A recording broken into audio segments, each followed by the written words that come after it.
গোগামুখৰ দিৰপাইস্থিত ভাৰতীয় কৃষি গৱেষণা কেন্দ্ৰৰ উদ্যোগত 4 শতাধিক কৃষকৰ উপস্থিতিত এদিনীয়া কাৰ্যসূচীৰে আধুনিক কৃষি প্ৰণালীৰে গোমধান খেতি কৰি লাভজনক হ'ব পাৰে তাৰ ওপৰত বৈজ্ঞানিক প্ৰসাৰ আৰু সজাগতা সভা সম্পন্ন। আধুনিক কৃষি ব্যৱস্থা পদ্ধতিত বৰ্তমানৰ কৃষক ৰাজ্যে গোমধান খেতি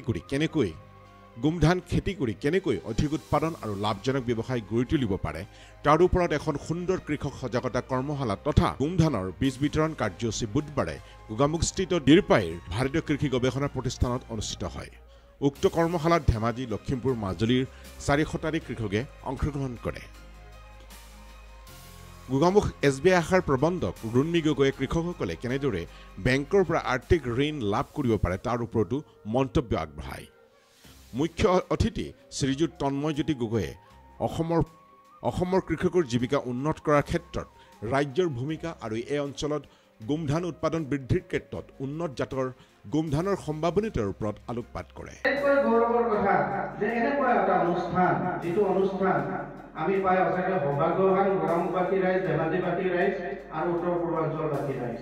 এনেকুৱা এটা অনুষ্ঠান আমি পাইছোঁ। এই অনুষ্ঠানৰ জৰিয়তে আমাৰ এই অঞ্চলটো আমি কৃষি খণ্ডৰ ক্ষেত্ৰত খুব কম সময়ৰ ভিতৰতে আমি আমাৰ পৰস্পৰৰ সহযোগিতাৰ প্ৰচেষ্টাত আমি উন্নত কৃষি খণ্ডৰ অধিক মাত্ৰাত আমি উৎপাদন কৰিবলৈ সক্ষম হ'ম বুলি আমি সকলোৱে আজি সংকল্পবদ্ধ। এই কৃষক বিজ্ঞানী পাৰস্পৰিক কৰ্মশালা কাৰ্যসূচীৰ পৰা প্ৰায় 400 গৰাকীতকৈ অধিক কৃষক ৰাইজ উপকৃত হ'ব বুলি ধাৰণা কৰিব পৰা গৈছে। বিভিন্ন কৃষি সামগ্ৰীৰ লগতে গোমধানৰ সংকৰ, বীজ, কীটনাশক, ভেঁকুৰনাশক, ভাৰ্মিবেড, জৈৱ সমৃদ্ধ, জৈৱিক গোবৰ, কুঠাৰ, প্ৰং, ইউৰিয়া আৰু জিংক ছালফেট বিতৰণ কৰাৰ দৃশ্য পৰিলক্ষিত হয়। এই অনুষ্ঠানৰ সময়ত বৈজ্ঞানিক কৃষি পদ্ধতি সম্পৰ্কে বিভিন্ন তথ্য প্ৰচাৰ কৰাৰ পত্ৰিকাও বিতৰণৰ লগতে প্ৰচাৰ কৰা হয়। আমাৰ ভাৰতীয় কৃষি অনুসন্ধান পৰিষদ, ইণ্ডিয়ান এগ্ৰিকালচাৰ ৰিচাৰ্চ ইনষ্টিটিউট, এই ইনষ্টিটিউটটো 3টা মেইন কাম কৰোঁ আমি। 1 নম্বৰতে ৰিচাৰ্চ গৱেষণা, 2 নম্বৰতে শিক্ষা, আমি টিচিং কৰোঁ, আমাৰ ষ্টুডেণ্ট আছে, আৰু 4 নম্বৰতে আমি কেপাচিটি বিল্ডিং ডেভেলপ কৰোঁ ফাৰ্মাৰ্ছৰ মাজত। আমাৰ ডিফাৰেণ্ট ষ্টেক হোল্ডাৰ আছে, তেখেতসকলক আমি ডিচিমিনেট কৰোঁ। আজি যিটো প্ৰগ্ৰেম আমাৰ, এই প্ৰগ্ৰেমটো আমি মেইজ, মাকৈ, গোমধান আপোনালোকে যি বুলিয়ে নকওক সেইটো আমি সম্প্ৰসাৰণ কৰিব বিচাৰিছোঁ।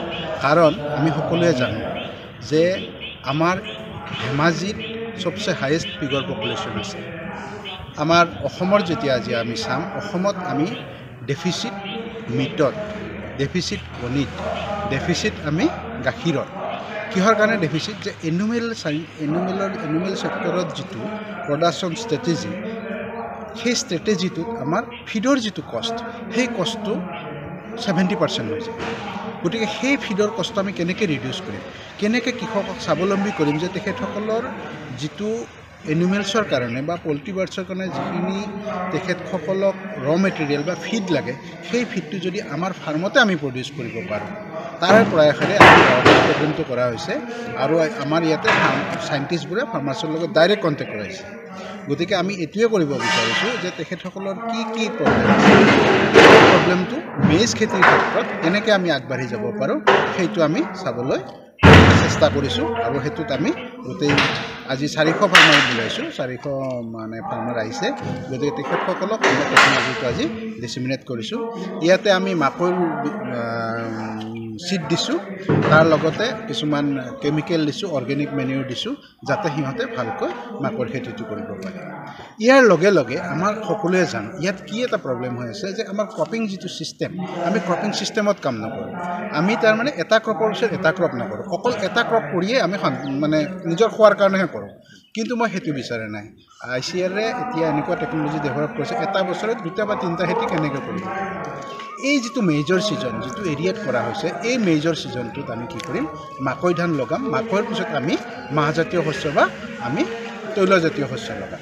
গতিকে আমি এটা বছৰত 2টা বা 3টা খেতি এডোখৰৰ মাটিত কৰিম, যিটো কৰিলে ফাৰ্মাৰ লাভৱান্বিত হ'ব। আৰু ফাৰ্মাৰে কি কৰিব, যিবোৰ প্ৰডাক্ট পাব, সেই প্ৰডাক্ট অকল খোৱাৰ কাৰণে নহয়, এইটো এটা বিজনেছ ষ্টাইলত গুচি যাব আৰু বিজনেছ এণ্টাৰপ্ৰাইজ ডেভেলপ কৰিব পাৰিব। তাৰ কাৰণে আমি চেষ্টা কৰি আছোঁ আৰু ফাৰ্মাৰসকলকো মই আহ্বান কৰিছোঁ, তেখেতসকলে আহক, অসমৰ লগত কণ্টেক্ট কৰক, আমাক কণ্টেক্ট কৰক, আমি তেখেতসকলক টেকন'লজি দিম। আমি টেকন'লজি দিবলৈ তেখেতসকলে আমি ইয়াত ইনষ্টিটিউটটো কৰা হৈছে গতিকে তেখেতসকলক আমি আহ্বান কৰিছোঁ তেখেতসকলে আহক আমাৰ পৰা টেকন'লজি লওক বস্তু বিচাৰি আহিলে নহ'ব মই ফ্ৰেংকলি কৈছোঁ টেকন'লজি বিচাৰি আহক গতিকে আমি তেখেতসকলক টেকন'লজি দিম আৰু সেইমতে তেখেতসকলে যদি খেতি কৰে কৃষিৰ সমান কোনো ভাল বেপাৰ বা বাণিজ্য হ'ব নোৱাৰে এইখিনি মানে আমাৰ দৃঢ় সংকল্প আৰু আমি সেনেকৈ আগবাঢ়িছোঁ